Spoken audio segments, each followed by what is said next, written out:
Dalam beberapa hari terakhir ini perkembangan newsnya luar biasa, jadi kita sudah sama-sama menyaksikan bahwa China pun sudah membalas ya tarif yang dikeluarkan oleh Trump dibalas oleh China, kemudian Trump balik mengancam, kamu tidak cabut itu sebelum tanggal 9 atau 10, ku tambahin lagi tarifmu 50%, jadi total tarifmu mencapai 100% lebih, 104 kalau nggak salah. Itu apa nggak amsyong, ya kan? Nah, tadi pada hari ini saya ada menyampaikan kuis ya di channel Telegram Berdagang Angka. Menurut kalian perang tarif ini siapa yang akan menyerah atau hancur duluan? Mayoritas menjawab adalah Amerika. Ya kan? Mayoritas menjawab Amerika. Nah, saya ingin mengajak Anda semua melihat data-data yang saya sudah tanyakan ke ChatGPT ya. Data-data di mana contohnya data seperti ini ya. Jadi ibaratnya berapa sih total PDB masing-masing negara gitu kan yang ada di list ini. Nah, kemudian berapa total ekspor dari masing-masing negara ini. Terus ekspor to GDP dari masing-masing negara ini berapa persen, ya kan? Kemudian kena tarif Trump berapa persen. Baru berapa besar ekspornya ke Amerika Serikat dan seberapa besar persentase nilai ekspor tersebut berbanding GDP dari negara masing-masing. Nah, ibaratnya di sini contoh ya China, total PDB-nya 18 triliun US dollar ya, 18,33. Kemudian ekspornya China itu totalnya adalah 3,5 triliun US dollar. Ya, 3,5 triliun US dollar. Nilai 3,5 triliun ini adalah setara dengan hampir 20% dari total PDB ya. PDB-nya 18,33. Kemudian China kena tarif Trump 34%, ya kan? Anda jangan lihat, oh kena tarif Trump cuma 34% ya. Anda jangan lupa untuk menambahkan tarif-tarif sebelumnya yang sudah dikenakan kepada China. Jadi kalau di total-total itu bisa hampir 69% sudah sekarang.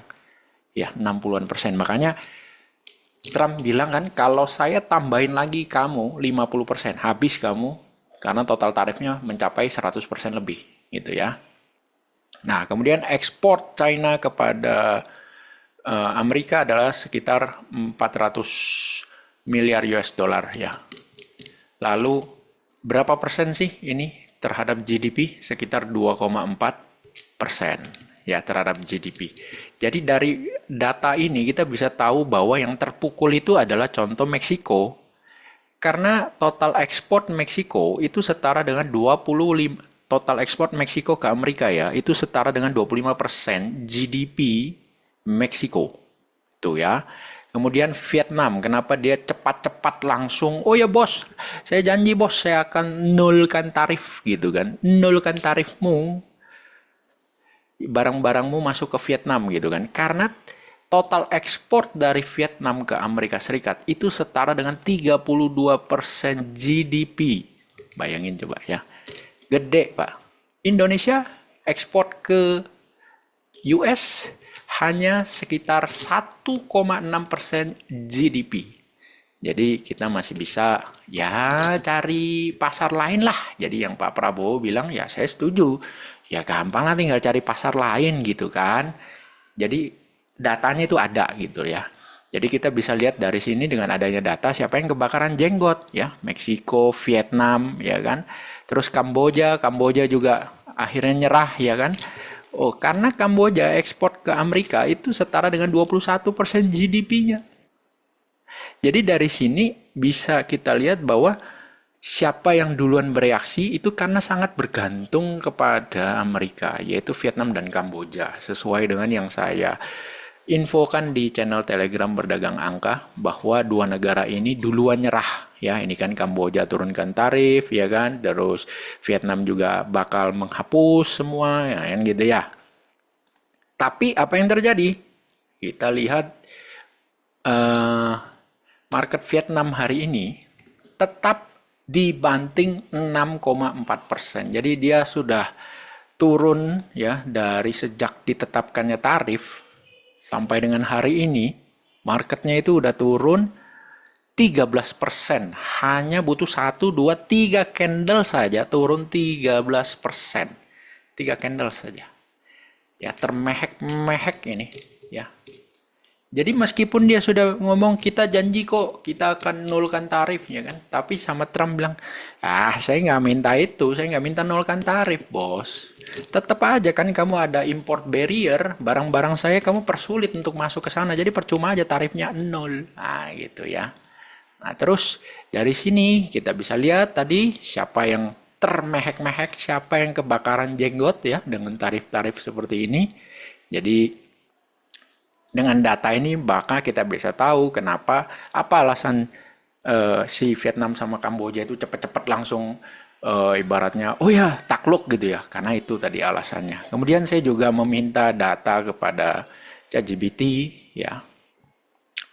Nah ini kita bisa lihat di sini data ini berupa ekspor China tahun 2024 berdasarkan tujuan negara ya. Jadi di data ini tertulis ekspor ke Amerika itu 524 miliar US dollar. Tadi di data yang sebelumnya kan 400-an. Memang ada 2 versi seperti itu. Jadi makanya kita harus cek versinya ChatGPT ini versi yang mana yang dia tampilkan. Itu kan ada ini sumbernya di sini. Jadi kita bisa lihat versinya. Ibaratnya dia mendapatkan data ini dari mana. Biasanya kalau dia seperti ini, dia akan lengkapi data-datanya. Ini sumbernya dari mana gitu ya. Nah lanjut.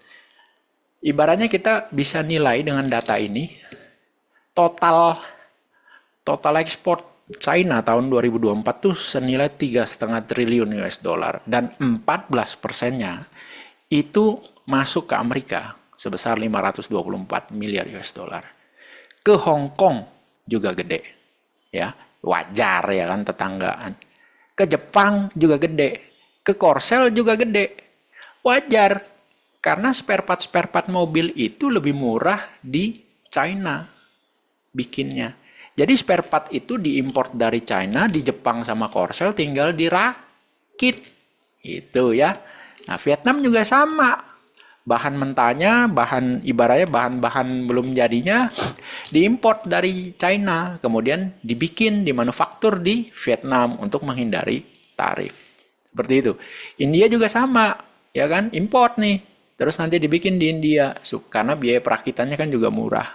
Rusia ya biasalah, ya ini kan ibaratnya dua sesama komunis. Nah Jerman juga, Belanda juga, kan gitu ya, Meksiko juga, ya kan banyak nih Anda lihat di sini. Terus dan terus. Indonesia ternyata gak gede-gede banget, ya, cuma 65 miliar US dollar, dan itu pun sudah bikin banyak pengusaha lokal termehek-mehek. Padahal kita impor cuma 65 miliar US dollar dari China. Kita sama-sama tahu importnya berupa apa. Ini aja udah bikin banyak pengusaha dalam negeri termehek-mehek. Kan gitu ya. Nah, jadi jangan ibaratnya ada anggapan bahwa gampang gak usah ekspor ke Amerika. Nanti China akan ekspor ke negara-negara lain. Kalau dia tambahin nilai ekspornya ke Indonesia sebesar 50 miliar US dollar, apa ndak kukut semua, bubar itu semua pengusaha di Indonesia, asli Pak. Ya kan? Jadi hati-hati, ya hati-hati. Kalau dia tambah kapasitas ke sini, mencret ini para pengusaha yang ada di Indonesia. Baru 65 miliar aja udah bikin mencret banyak orang pengusaha. Nah, jadi ini adalah breakdown ekspor China. That's why Donald Trump melakukan yang namanya perang tarif, dan tarif itu dikenakan ke banyak negara. Supaya apa? Kalau di putaran pertama kan dia hadapnya sama China doang, tapi China pinter, dia pindah ke Vietnam, dia pindah ke Kamboja, dia pindah ke Meksiko, dia pindah ke Kanada. Nah, sekarang Trump lihat, oh ya sudah, saya sikat semua. Otomatis apa? Kalau sikat semua, ini cuma obrolan simpel-simpelan aja ya. Jepang import spare part nih. Contoh ini contoh aja ya.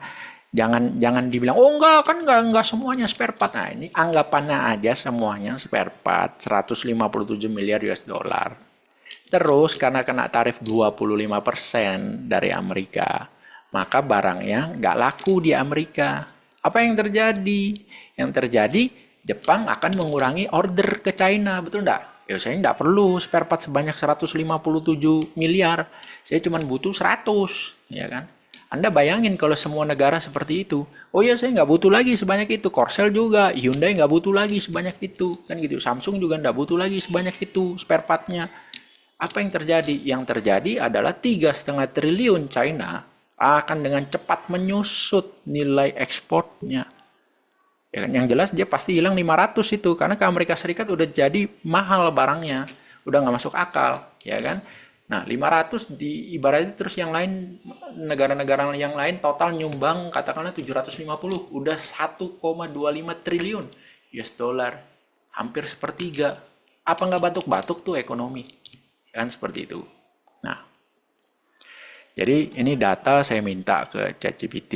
Kemudian ini di breakdown dalam bentuk chart, jadinya seperti ini. Dan Anda bisa lihat memang dominasi ekspor China ke Amerika ini luar biasa. Coba Anda berada di ibaratnya Anda bayangkan diri Anda sebagai Donald Trump. Apa ndak kayak lihat begini. Kita harus tahu sejarah ya. Jepang dulu habis dibom Nagasaki, Hiroshima. Kemudian Jepang ya ibaratnya Amerika merasa bersalah, jadi dia membuat Jepang menjadi negara manufaktur yang mana barangnya dipersilakan masuk ke Amerika dengan mudah. Tapi ketika Jepang sudah mulai besar, ya kan, apa yang terjadi? Dia tidak mengenakan tarif yang seperti sekarang tinggi, enggak. Dia cuma minta nilai yen itu menguat. Dengan yen menguat, maka harga barangnya menjadi tidak terlalu murah. Alhasil apa yang terjadi dengan Jepang? Stagnasi selama 20 tahun. Jadi kita sama-sama tahu Jepang mengalami stagnasi ekonomi selama 20 tahun. Ya mau gimana?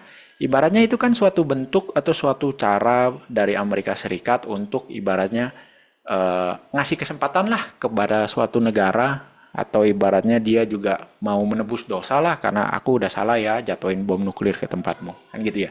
Tapi intinya kan dia memberi kesempatan. Ya. Sama, China juga begitu. Pertama kali China bisa masuk WTO, yang endorse itu adalah Amerika Serikat. Dan China menjadi langsung negara maju dengan pesatnya ketika dia masuk ke dalam WTO. Apa yang terjadi setelah itu? Malah nantang, ya kan? Sudah diperingatkan sama Donald Trump putaran pertama, tapi bukannya ibaratnya ngurangi apa yang sudah dilakukan oleh China, tapi malah menjadi-jadi, menggila-gila, tambah parah gitu loh. Jadi ya, kalau saya di posisi Donald Trump, maka yang saya lakukan ini, Donald Trump lakukan, itu sudah betul. Karena kalau tidak diginiin, hancur negara saya, Pak. Hancur. Jangankan rakyat saya yang nggak ada kerjaan, pengangguran, ya kan. Perusahaan-perusahaan swasta saya pun juga melakukan manufaktur di China. Ini kalau dibiarkan, habislah. Rakyat saya mau makan apa, bos? Ya kan, pengangguran akan meningkat. Manufaktur mandek. Manufaktur mandek. Jadi, apa yang dilakukan Donald Trump, itu sudah betul. Nah, sekarang, ibaratnya, siapa yang bakal hancur duluan? Apakah US atau China? Itu kan pertanyaannya. Kalau menurut saya yang bakal hancur duluan, adalah China. Alasannya yaitu tadi, sekarang yang dilakukan Donald Trump adalah menghancurkan semua jalur logistik, jalur perdagangan yang dilakukan oleh China. Jadi kamu sudah nggak bisa pakai cara pindah-pindah negara, nggak bisa. Ya kamu pindahin manufakturmu ke negara lain, nggak bisa.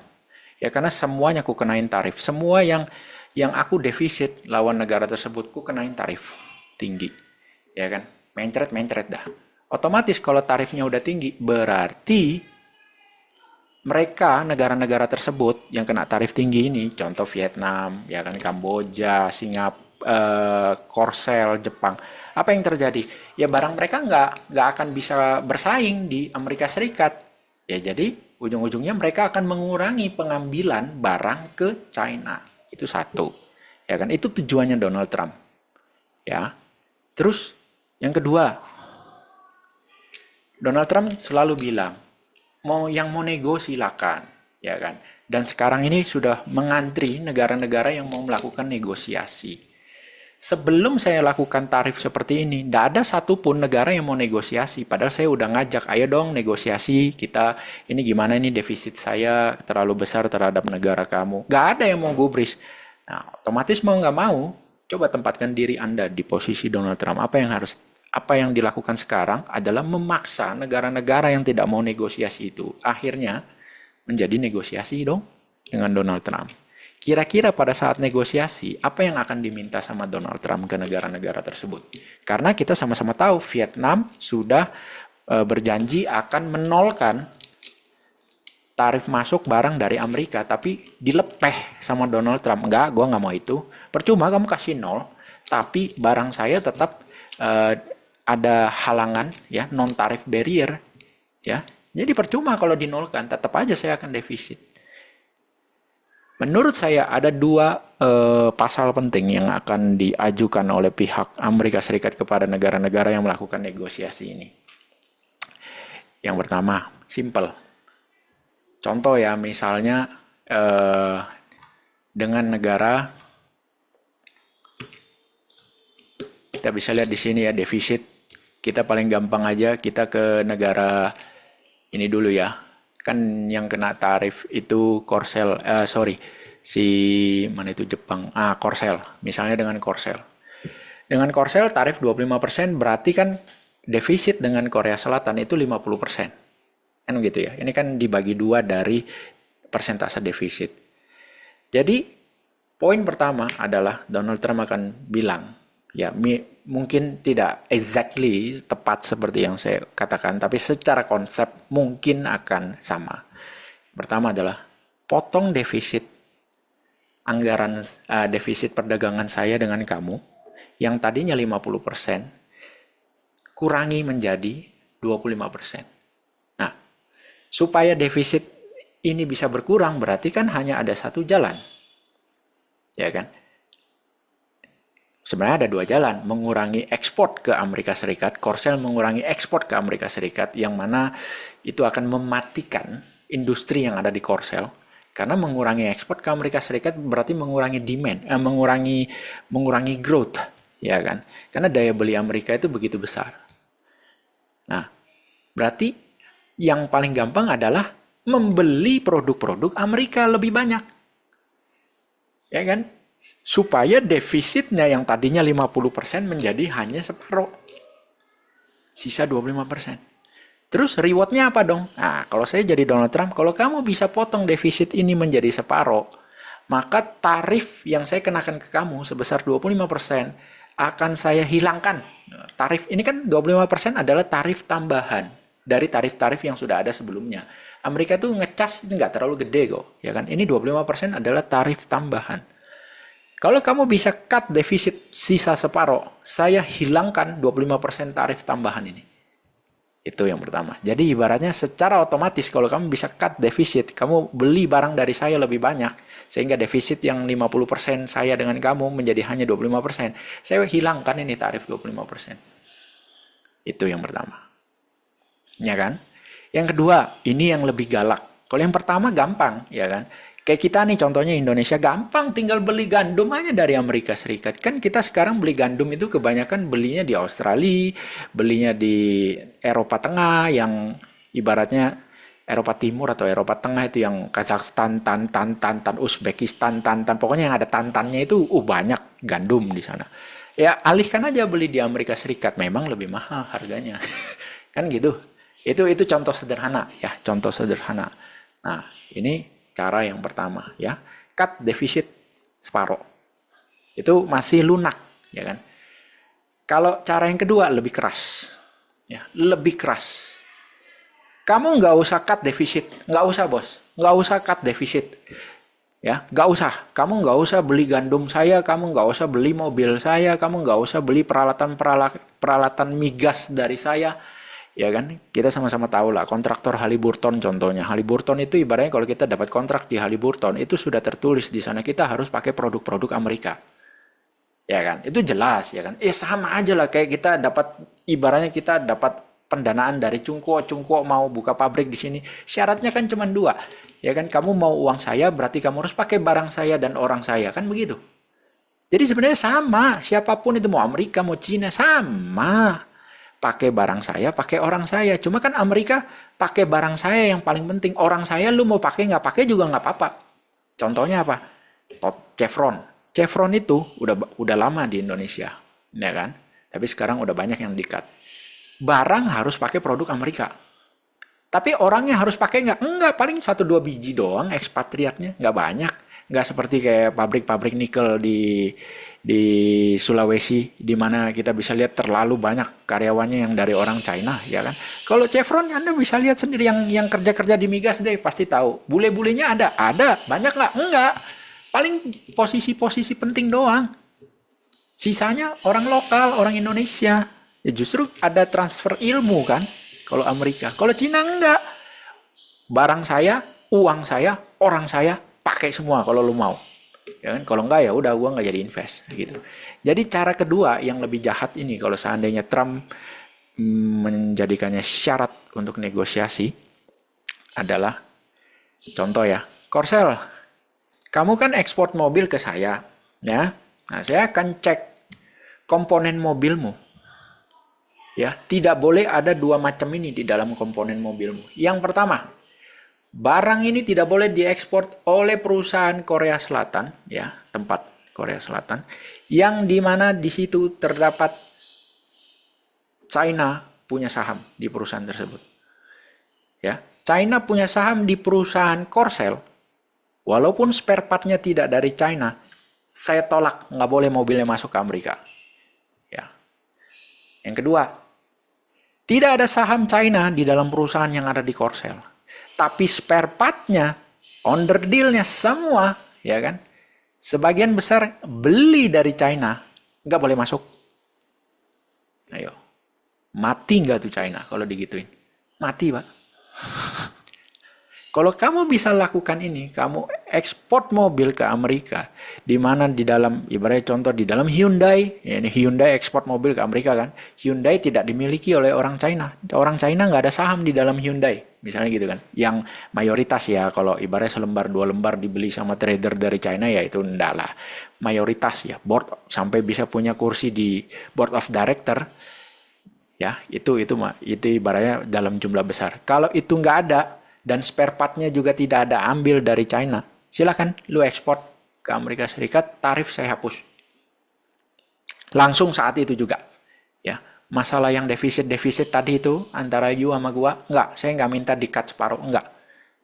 Kamu langsung boleh masuk, tarif 25% saya hilangin. Yang penting itu tadi, tidak boleh ada mayoritas saham orang China di dalam perusahaan tersebut dan tidak boleh ngambil spare part-nya, under deal-nya, pokoknya semua produk-produk bahan bakunya ngambil dari China. Kamu boleh masuk. Ya. Saya rasa 2 poin tersebut yang akan menjadi tawar-menawar Donald Trump kepada negara-negara yang mau negosiasi dengan mereka. Kalau yang pertama kan negara tersebut harus beli barang dari US. Nah, kalau kamu nggak mampu, ya udah kita pakai cara kedua, Pak. Kamu nggak usah keluar duit untuk beli barang dari saya. Tapi cukup tidak boleh ada unsur China di dalam barang yang kamu ekspor kepada saya. Gampang kan? Yang gitu loh. Kamu tinggal pilih mau keluar duit. Cara pertama, kalau nggak mau keluar duit, pakai cara kedua. Simple, Pak. Langsung saya hapus itu tarif. Nah, saya yakin dua poin penting ini akan dipush sama mereka. Ya, dipush US ke negara-negara yang nego. Dan ibaratnya pasti ada yang berpendapat bahwa wah ya nggak mungkin lah, ini aja semua negara-negara yang kena tarif lagi berdiskusi kok gimana caranya kita bikin perdagangan dunia itu kita singkirin aja Amerika Serikat, ya kan? Toh Amerika Serikat kan ya nggak nyampe 20% dari total perdagangan dunia kok. Jadi kalau dia nggak ada ya kita masih fine-fine aja, ya kan? Fine-fine aja, nggak ada masalah. Itu yang terlihat di muka, bos. Ya, kita sama-sama tahu lah kalau sudah dalam kondisi begini, ya kan? Apa yang diomongin di muka sama yang sebenarnya ada di dalam hati masing-masing negara ini pasti berbeda. Ya kan, semua pasti mau cari selamat. Nggak mungkin nggak cari selamat, ya kan? Di depan aja ngomong, ibaratnya contoh nih ya. Misalnya kayak si Korsel atau Jepang. Jepang telepon si Korsel, ya kan? Bro, gimana nih bro? Gimana kalau kita dagang aja, ya kan? Kita ajak yang lain, kita nggak usah dagang lagi sama Amerika, gimana bro? Ya, Jepang telepon, ya kan? Korsel bilang, oh yuk, gitu begitu. Padahal dalam hati masing-masing Jepang sama Korsel, ya lu aja, ya kan? Ibarat kayak Korsel, ya lu aja pang. Gua sih nggak mau, ya kan? Gua tetap mau nego karena size gua ekspor ke US lumayan loh. Contoh nih ya, Korsel ekspor ke US 5% GDP, Pak. Lumayan. Ya kan? Contoh lagi, yang paling dekat Meksiko. Meksiko tuh 25% loh. Ya. Nilai ekspor Meksiko ke Amerika Serikat itu setara dengan 25% GDP. Kanada 18,5% GDP, Pak. Ayo loh. Entut kalau mereka ini ibaratnya, yuk kita ekskludkan aja si Amerika. Kita nggak usah dagang sama dia. Pret lah. Pret. Ya kan? Di muka doang ibaratnya, wah kita mengutuk tindakan Amerika Serikat. Kita akan balas ya kan. Kita akan bawa pasukan. Kita akan join sama negara-negara lain. Awas lu ya, kita ban lu. Pret lah, itu kan yang kelihatan di depan. Ya kan? Di belakangnya mah kagak. Ini tuh. Ambil contoh lagi. Kenapa Jerman ibaratnya koar-koar? Karena ekspor itu adalah 41%-nya GDP Jerman. Oh gila kan? Ini ibaratnya secara rasio itu jauh lebih besar daripada China punya ekonomi. Jadi China itu kalau misalnya ekspornya hilang, dia masih bisa mengharapkan dalam negeri. Ya kan gampangnya gitu. Karena 80% perputaran uangnya masih ada di dalam negeri.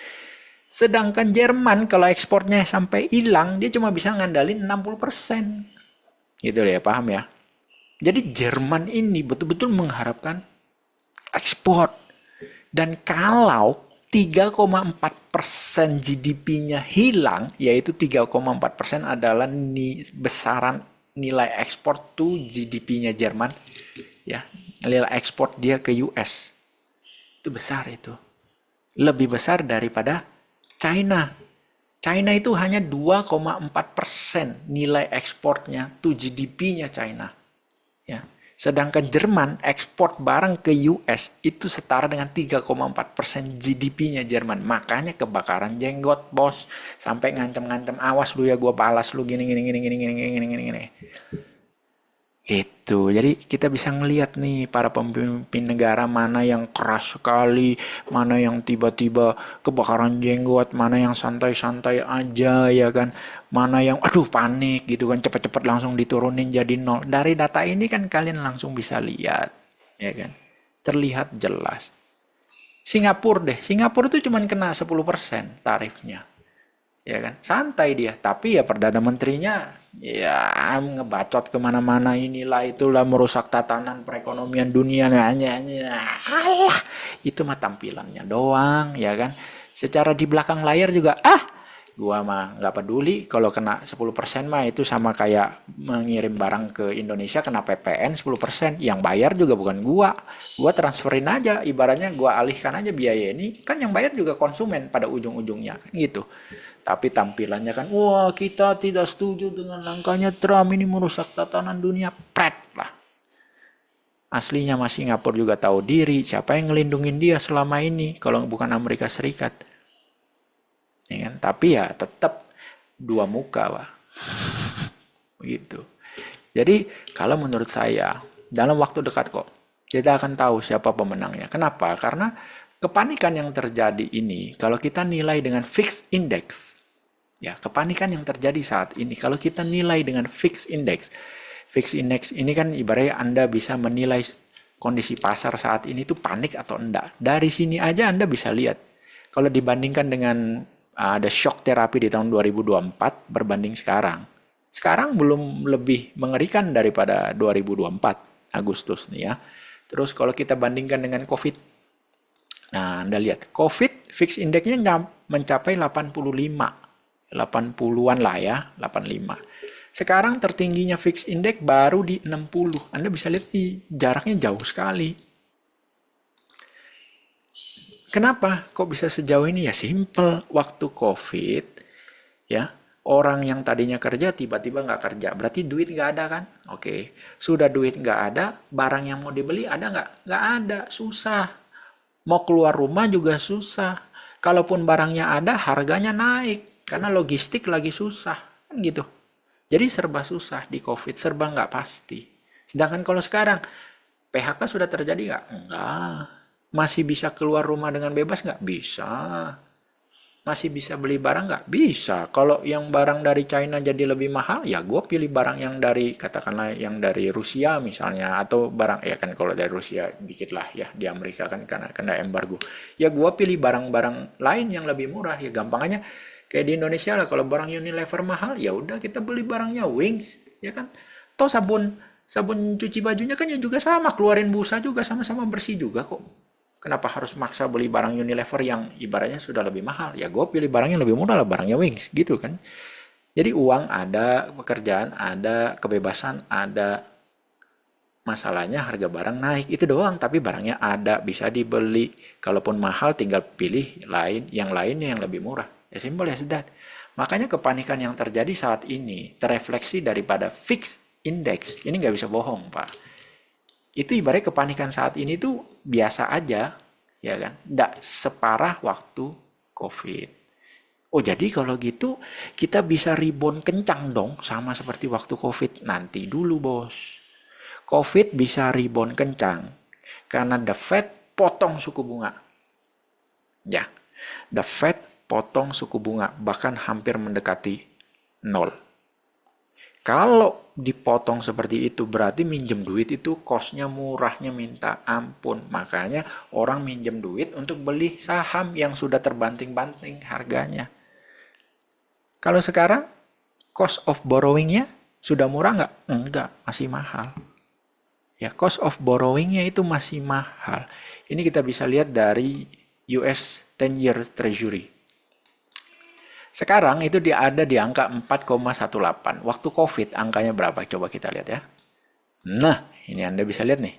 Sebelum COVID terjadi di 2019, ya Desember itu angkanya di 1,92. Pada saat COVID Anda lihat 0,5.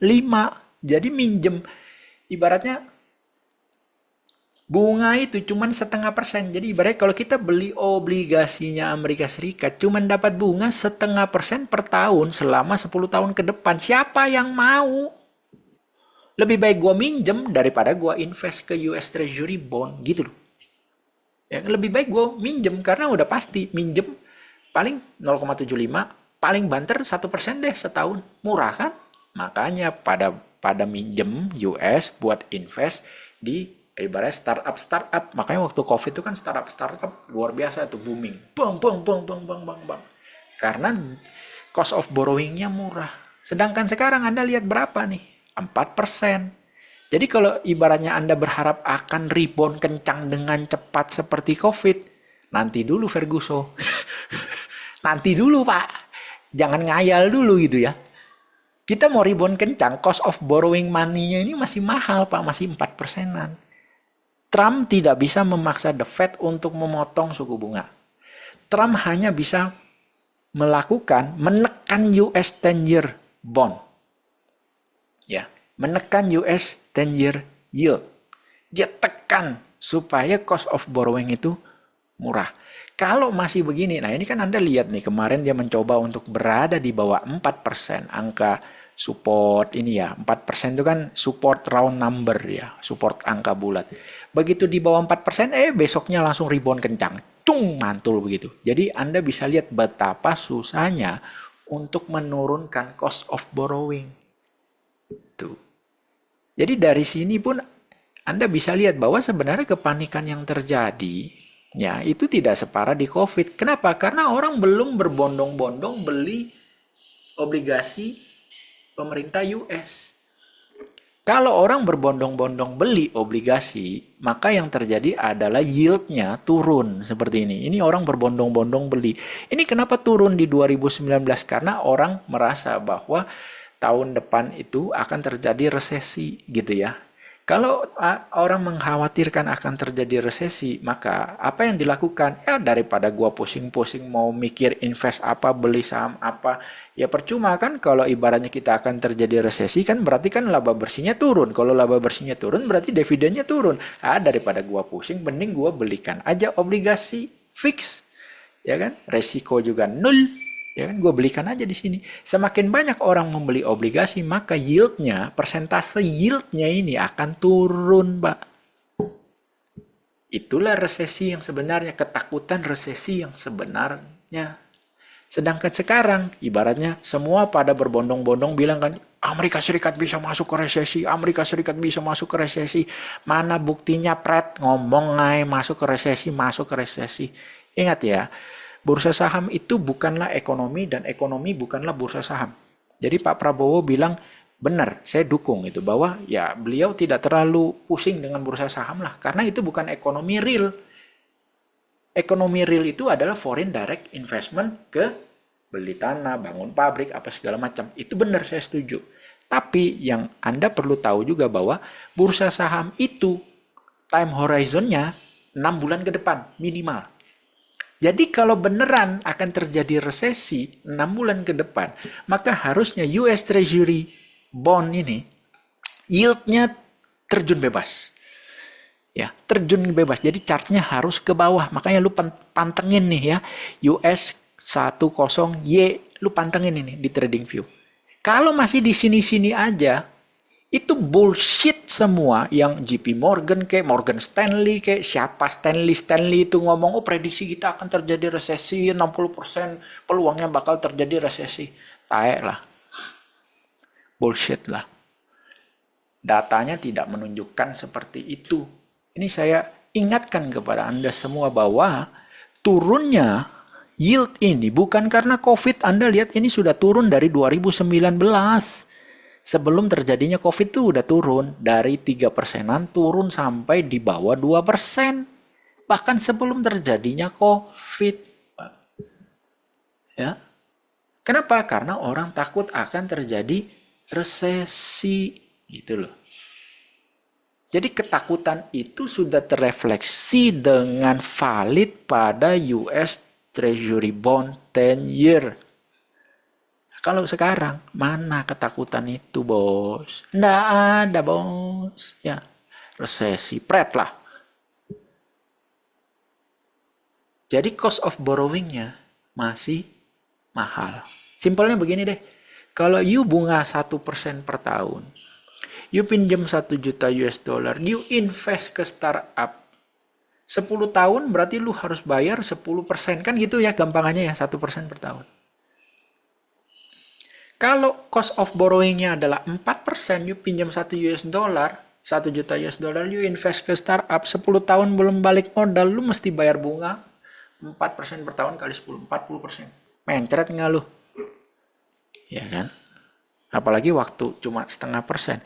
10 tahun cuma 5%, bos. Apa nggak booming itu startup? Jadi itulah hukum daripada cost of borrowing. Jadi kalau dibilang bakal resesi, pret lah. Ya. Ngomong pakai data. Seperti itu. Jadi ini menjawab pertanyaan apakah kita akan rebound kencang? Jawabannya tidak. Ya. Karena cost of borrowing masih sangat tinggi. This is urat nadi sebenarnya dari perekonomian itu adalah kredit, Pak. Suku bunga kredit pinjaman. Ini adalah urat nadi yang sebenarnya dari perekonomian. Bukan bursa sahamnya, Pak. Bukan. Bursa saham itu hanya kasinonya saja. Inilah yang sebenarnya, ya, tingkat suku bunga pinjaman. Kalau tingkat suku bunga pinjaman masih mahal, siapa yang membuka usaha dengan cara minjem? Kan cost of borrowing-nya masih mahal, bos. Kalau sudah murah, baru bisa kencang. Seperti itu. Jadi ini yang Donald Trump berusaha untuk lakukan, yaitu turunkan angka US Treasury 10 year ini ke bawah 3%. Itu yang dia inginkan. Supaya ekonomi bisa bergerak. Tapi percuma kalau ekonominya bergerak sedangkan masih dimanufaktur di China. Keenakan China dong. Ya kan? Pembelinya di Amerika, China yang manufaktur. Ya yang cuan siapa? China, Pak. Percuma bunganya murah, China yang cuan gede-gedean. Kita cuma jadi negara pembeli, konsumen katanya Donald Trump. Jadi saya maunya itu barang itu dibikin di Amerika oleh perusahaan Amerika, oleh rakyat Amerika. Ah, itu baru mantap. Ya kan? Ingat ya, Donald Trump adalah seorang pebisnis. Seorang pebisnis itu tidak kaku, Pak. Tidak keras kepala. Pasti akan ada negosiasi dan ada syaratnya. Pebisnis seperti itu. Bukan seperti presiden sebelumnya yang pikun. Ya kan, taunya cuman perang dar der dor. Anda bisa lihat beberapa hari terakhir sejak Donald Trump dilantik. Dar der dornya kan cuman ya seputaran di tempat-tempat yang lama. Tapi tidak ada tempat baru. Ya kan? Ukraina juga ditekan habis-habisan, ya kan? Yuk kira China ngancem rare mineral tidak ekspor ke US. Terus Amerika takut gitu? Enggak, dia udah neken Ukraina. Lu telan itu semua utang, ya, utang yang sudah lu ambil ketika Joe Biden berkuasa. Sekarang sudah zamannya saya. Kamu lawan Rusia tidak akan menang. Daripada negaramu tenggelam karena utang yang begitu besar ini, bagaimana kalau kamu izinkan saya mengambil rare mineral yang ada di Ukraina dan saya akan diskon utangmu ini. Jadi nggak butuh China, Pak. Di Ukraina itu banyak mineral, tanah jarangnya banyak. Itu pendapat saya tentang perang tarif ini, yang mana menurut saya, ingat loh ya, produsen itu China, betul. Produsen. Pembelinya, produsen terbesar China, oke. Pembeli terbesar siapa? Amerika. Pembeli adalah raja. Ini pembeli cuman minta diskon, Pak. Kamu jangan terlalu inilah sama saya. Kita kan udah hubungan dagang lama nih. Ya korting-korting dikit lah, bos. Gitu kan. Cina sebagai penjual nggak mau kasih korting. Ya kan? Salah nggak kalau Donald Trump ngancam, ya sudah aku nggak akan mau ambil barang sama kamu? Nggak salah dong. Anda juga wajar. Saya cari tempat lain aja yang lebih murah. Ya kan? Pokoknya saya nggak mau lagi ambil barangmu. Wajar nggak? Wajar. Udah bertahun-tahun dibelain, udah bertahun-tahun didukung, ya kan? Giliran minta, ya rem-rem dikit lah bos, jangan terlalu agresif. Nggak nurut, malah ngelawan. Waduh, repot ini, ya kan? Karena size-nya terlalu besar, maka dia tidak bisa ngakalin seperti Jepang. Yen disuruh menguat. Gak bisa, karena China pintar. China sudah melemahkan terus yuannya. Itu jadi repot. Ya kan, cadangan devisanya udah terlalu besar, jadi sulit untuk melawan dari sisi keuangan. Ya udah pakai tarif seperti ini. Itu alasan saya, ya. Saya nggak tahu bagaimana menurut Anda yang tadi jawab bahwa yang akan menang adalah China. Nah, coba jelaskan. Kenapa kok Anda mengira bahwa China yang akan menang perang dagang ini? Ya. Kan yang di sini dijawab adalah Amerika yang akan nyerah duluan, berarti kan China yang menang. Nah, kenapa China yang akan menang? Coba saya ingin tahu pendapat Anda. Tulis di kolom komentar, kita diskusi. Sampai jumpa di video berikutnya.